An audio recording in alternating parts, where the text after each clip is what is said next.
World lead. The Academy Award nominees will be announced in just over 2 weeks, but one of the international entries caught our eye. Wałęsa, Man of Hope, tells the story of the blue-collar worker from humble roots in Poland whose activism ultimately helped lead to the collapse of the communist Soviet Union's oppression of Eastern Europe. The Nobel Peace Prize winner was in Washington recently and sat down with us for a wide-ranging conversation about the movie, the state of global affairs, and how he thinks President Obama is doing as a world leader. It was an era of big dramatic moments and movements and amazing victories led by underdogs. Mandela was one, Lech Wałęsa another. Wałęsa was the shipyard electrician turned union organizer who helped overthrow the repressive communist government in Poland.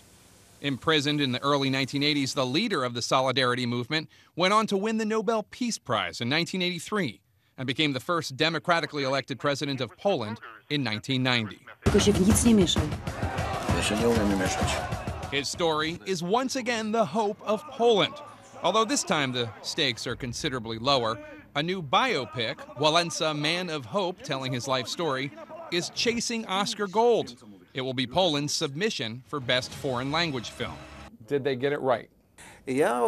Last night I saw it for the 6th time, and I like it more and more each time. At first I didn't like it so much. I suggest you also view it 6 times, and you will also like it. At 70, he remains irrepressible, stubborn, and very opinionated. Having made clear his U.S. presidential preferences of Mitt Romney last year, the old Cold Warrior is also a strong critic of President Obama. How do you think President Obama is doing as a world leader?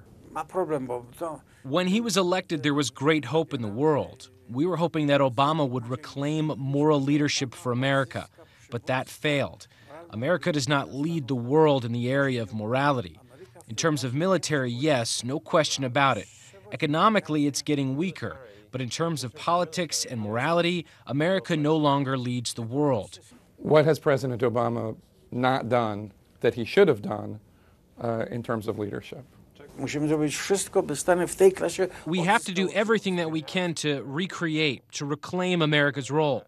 And it seems that Obama would manage that, but he didn't accomplish that. America did not regain its leadership status. We're just lucky that there were no bigger conflicts in the world, because if it had bigger conflicts, then the world would be helpless. In the long run, it's a dangerous situation, so we are awaiting a president who will understand that. He's a religious man, and he's calling for a secular 10 Commandments for this new world, including a focus on solidarity with those whose human rights are being abused. The main topic, number one, would be solidarity. Not in everything, but we should show it with China. Not on everything, but on certain issues. For example, human rights. I have a Nobel Prize colleague who is in prison there. You're 70 this year. I hope you live another... You had to remind me. I hope you live another 70 years. But when you're no longer here, how do you want to be remembered? I managed to destroy a bad system. Together we were good at destroying things, but now we must be excellent at building new things. It doesn't take that much, but let's talk about that.